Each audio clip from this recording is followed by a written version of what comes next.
اب بات کرتے ہیں اسلام آباد ہائی کورٹ نے توشہ خانہ 2 کیس میں سزا کے خلاف بانی پی ٹی آئی اور بشرا بی بی کی اپیلوں پر اعتراضات دور کر دیے ہیں۔ اپیلوں پر نمبر لگا کر مقرر کرنے کی ہدایت کی گئی ہے، جبکہ عدالت نے 2 متفرق درخواستیں بھی منظور کر لی ہیں۔ آپ کو اپڈیٹ کرتے چلیں، اسلام آباد ہائی کورٹ نے توشہ خانہ 2 کیس میں سزا کے خلاف بانی پی ٹی آئی اور بشرا بی بی کی اپیلوں پر اعتراضات دور کر دیے۔ اپیلوں پر نمبر لگا کر مقرر کرنے کی ہدایت، عدالت نے 2 متفرق درخواستیں بھی منظور کر لی ہیں۔ بانی اور بشرا بی بی کی توشہ خانہ 2 کیس میں سزا کے خلاف اپیلوں پر اعتراضات دور۔ اسلام آباد ہائی کورٹ نے بانی اور بشرا بی بی کی اپیلیں مقرر کرنے کی ہدایت کر دی۔ اسلام آباد ہائی کورٹ نے بانی اور بشرا بی بی کی 2 متفرق درخواستیں بھی منظور کر لی ہیں، جبکہ عدالت نے مرکزی اپیل پر اعتراضات دور کرنے کی متفرق درخواست منظور کی۔ اپیلوں پر اعتراضات دور کرنے کا وقت بھی بڑھانے کے متفرق درخواست بھی منظور۔ بانی اور بشرا بی بی کی توشہ خانہ 2 کیس میں سزا کے خلاف اپیلوں پر اعتراضات دور کر دیے گئے ہیں۔ اور ابھی آپ کو بتائیں کہ وفاقی آئینی عدالت میں لاپتہ افراد کیس میں حکام کے خلاف کارروائی کے فیصلے پر اپیل کی سماعت۔ آئینی عدالت نے اسلام آباد ہائی کورٹ کو سیکرٹری دفاع کے خلاف توہین عدالت کارروائی سے روک دیا ہے۔ تو اہم خبر آ رہی ہے کہ وفاقی آئینی عدالت میں لاپتہ افراد کیس میں حکام کے خلاف کارروائی کے فیصلے پر اپیل کی سماعت۔ آئینی عدالت نے اسلام آباد ہائی کورٹ کو سیکرٹری دفاع کے خلاف توہین عدالت کی کارروائی سے روک دیا ہے۔ سیکرٹری داخلہ، chief commissioner, S H O تھانہ گولڑا کے خلاف کارروائی پر بھی حکم امتناع جاری۔ آئینی عدالت نے سیکرٹری دفاع اور دیگر افسران کی اپیلیں سماعت کے لیے منظور کر لی ہیں۔ افسران کے خلاف کارروائی کا حکم کس بنیاد پر دیا گیا؟ جسٹس باقر نجفی نے یہ استفسار کیا۔ کیا تعین ہو گیا تھا کہ لاپتہ شخص سرکاری تحویل میں ہے؟ جسٹس باقر نجفی نے استفسار کیا۔ تو آپ کو بتائیں کہ وفاقی آئینی عدالت میں لاپتہ افراد کیس میں حکام کے خلاف کارروائی کے فیصلے پر اپیل کی سماعت ہوئی ہے۔ آئینی عدالت نے اسلام آباد ہائی کورٹ کو سیکرٹری دفاع کے خلاف توہین عدالت کارروائی سے روک دیا ہے۔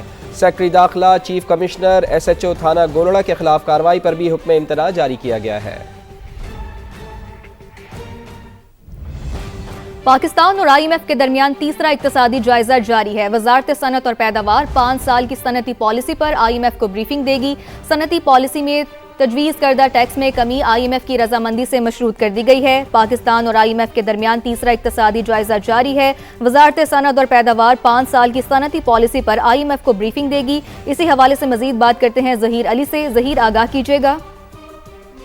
جی دیکھیں، حکومت کی جانب سے انڈسٹریل سیکٹر جو ہے اور صنعتی سرگرمیوں کے فروغ کے لیے انڈسٹریل پالیسی بنائی گئی ہے، لیکن اس میں جو ٹیکس میں کمی کے حوالے سے جو تجاویز شامل کی گئی ہیں اس کی آئی ایم ایف سے منظوری ضروری ہے، اور آئی ایم ایف وقت پاکستان کے دورے پر ہے اور وزارت صنعت و پیداوار باقاعدہ طور پر اس پہ آئی ایم ایف وقت کو بریف کرے گی۔ سپر ٹیکس میں جو پالیسی تیار کی گئی ہے اس میں 3% ریڈکشن آئندہ بجٹ میں رکھی گئی ہے، 29% سے کم کر کے 26% کرنے کی تجویز ہے۔ اسی طرح جو برآمد کنندگان ہیں ان کو مالی سپیس دینے کے لیے ایڈوانس ٹیکس میں 1% جو چھوٹ ہے وہ بھی پالیسی کا اس پہ آئی ایم ایف کی منظوری ضروری ہے۔ اور اس کے علاوہ بیرون ملک سے جو لیگل چینل سے آنے والی سرمایہ کاری ہے، جو پاکستانی فارن نیشنل ہیں یا کوئی یا غیر ملکی سرمایہ کار ہیں، ان کو فائنینشیل مانیٹرنگ یونٹ سے مزید چیکنگ کا استثنا پالیسی میں شامل ہے، لیکن اس کی بھی آئی ایم ایف سے منظوری لینی ضروری ہے، اور آئی ایم ایف کو اس بارے میں بریف کیا جائے گا کہ ایسے مالیاتی ادارے جو ایف اے ٹی ایف کی گریڈ لسٹ میں نہیں ہیں ان سے آنے والی جو رقم ہے جو سرمایہ کاری کی غرض سے آتی ہے اس کو مزید اسکروٹنائز نہ کیا جائے، اور ایف ایف جو آئی ایم ایف وفد ہے اس کو شوگر سیکٹر کی ڈی ریگولیشن سے متعلق اپڈیٹس کے لیے بہت شکریہ۔ وزیر اعلیٰ پنجاب مریم نواز کے خلاف گھٹیا سوشل میڈیا کیمپین چلائی جا رہی ہے۔ عظمہ بخاری کی جانب سے یہ کہا گیا یہ کیمپین فتنہ پارٹی کی سوشل میڈیا بریگیڈ چلا رہی ہے۔ جب ان کے اوپر کوئی ایکشن ہو تو وہ سیاسی انتقام بنا دیا جاتا ہے۔ کہا جاتا ہے کہ آزادی اظہار رائے پر قدغن لگائی جا رہی ہے۔ عظمہ بخاری کی جانب سے یہ کہا گیا۔ تو وزیر اعلیٰ پنجاب مریم نواز کے خلاف گھٹیا سوشل میڈیا کیمپین چلائی جا رہی ہے۔ یہ کیمپین فتنہ پارٹی کی سوشل میڈیا بریگیڈ چلا رہی ہے۔ جب ان کے اوپر کوئی ایکشن ہو تو وہ سیاسی انتقام بنا دیا جاتا ہے۔ عظمہ بخاری یہ کہہ رہی ہیں۔ سپریم کورٹ نے زبانی معاہدوں کے مقدمات میں معیار ثبوت طے کر دیا۔ عدالت نے زبانی معاہدہ ثابت کرنے کے لیے تاریخ، وقت، مقام، شرائط اور گواہان کی تفصیل لازمی قرار دے دی ہے۔ سپریم کورٹ نے 1992 کے مبینہ زبانی معاہدے پر زمین کی منتقلی کا حکم کالعدم قرار دے دیا۔ جسٹس شاہد بلال حسن نے تحریری فیصلہ جاری کر دیا۔ صرف قبضہ یا طویل عرصہ زمین رکھنے کی ملکیت ثابت نہیں ہوتی۔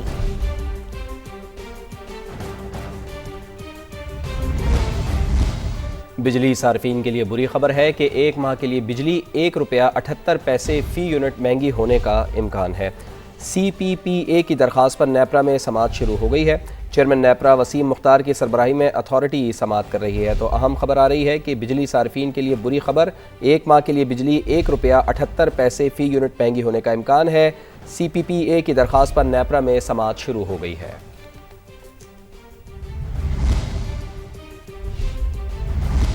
مانسہرہ میں وزیراعظم شہباز شریف کی شہید لیفٹیننٹ کرنل شہزادہ گل فراز کے گھر آمد، وفاقی وزراء، امیر مقام سردار محمد یوسف عطا تارڑ، رانا ثناءاللہ بھی وزیراعظم کے ساتھ ہیں۔ ساتھ ہی وزیراعظم شہباز شریف کی شہید کے بچوں، والدہ اور بھائیوں سے بھی ملاقات۔ مانسہرہ میں وزیراعظم شہباز شریف کی شہید لیفٹیننٹ کرنل شہزادہ گل فراز کے گھر آمد ہوئی ہے۔ وفاقی وزراء، امیر مقام سردار محمد یوسف عطا تارڑ، رانا ثناءاللہ بھی وزیراعظم کے ساتھ۔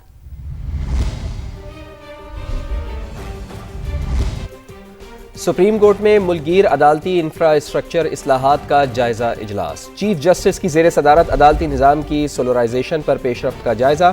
اجلاس میں عدالتوں اور بار رومز میں شمسی توانائی کی فراہمی ترجیح قرار، پنجاب میں 56 بار رومز کو سولرائزیشن مکمل، مزید 47 پر کام جاری ہے۔ بریفنگ بھی یہ دی گئی ہے۔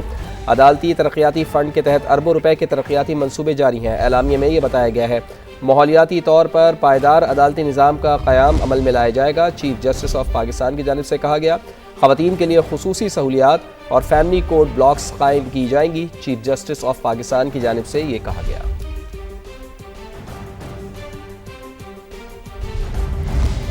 بانی پی ٹی آئی رہائی فورس کا نام تبدیل کر کے بانی پی ٹی آئی رہائی امن فورس رکھ دیا گیا۔ وزیر اعلیٰ خیبر پختونخوا کے مشیر اطلاعات شفیع جان کا کہنا ہے کہ نام میں مزید تبدیلی کی ضرورت ہو تو بات ہو سکتی ہے، لیکن فورس ضرور بنے گی۔ شفیع جان نے سما کے نمائندے ٹکا خان ثانی سے گفتگو کی ہے، آپ کو سنواتے ہیں۔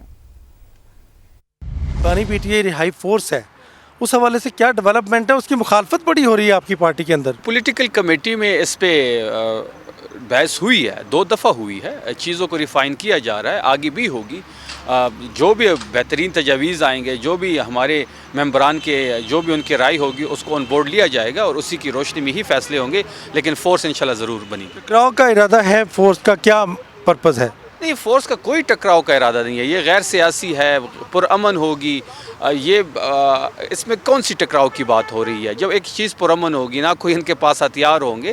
ہم سیاسی لوگ ہیں، ہم سیاسی لوگ جو ہوتے ہیں وہ تشدد پہ بلیو نہیں کرتے۔ کیا رہائی فورس جو ہے اس کا نام تبدیل ہو سکتا ہے بانی پی ٹی آئی رہائی فورس کے علاوہ کوئی اور؟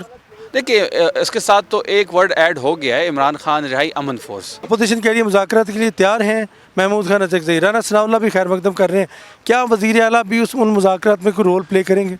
دیکھیں، مذاکرات تو ہم نے کئی دفعہ ٹرائی کی ہے، بیرسٹر گور چیزوں کو لے کے گئے ہیں، لیکن ڈیڈ لاک کا شکار ہو گئی تھی۔ مذاکرات ہو یا تحریک ہو، ذمہ داری اچکزئی صاحب کے پاس ہے، علامہ ناصر صاحب کے پاس ہے۔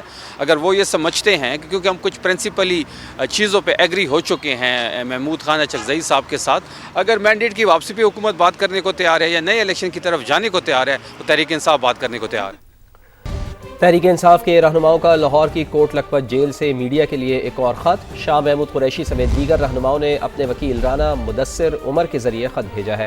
خط میں لکھا گیا ہے کہ 2019 میں پلیٹلیٹس کم ہونے پر میاں نواز شریف کو سروسز اسپتال لاہور منتقل کیا گیا۔ ہم نے بطور گورنمنٹ یہ کہا کہ نواز شریف کا علاج معالجہ ہونا چاہیے۔ اپنی مرضی کے معالج کی سہولت دینے کی بھی پیشکش کی گئی۔ نواز شریف کے ذاتی معالج ڈاکٹر عدنان میڈیکل بورڈ کا حصہ رہے۔ اہل خانہ اور ان کے وکلاء کو مکمل رسائی حاصل تھی۔ نواز شریف کو دل کے علاج کے لیے انگلینڈ جانے کی اجازت بھی دی گئی، جبکہ 2026 میں سابق وزیر اعظم بانی پی ٹی آئی کو علاج میں رکاوٹوں کا سامنا ہے۔ اہل خانہ، وکیل اور ذاتی معالج کو ملاقات کی اجازت نہیں دی گئی۔ چیف جسٹس آف پاکستان فوری اس معاملے کو دیکھیں۔ پی ٹی آئی رہنماؤں کا کوٹ لکھپت جیل سے کھلا خط سامنے آیا ہے۔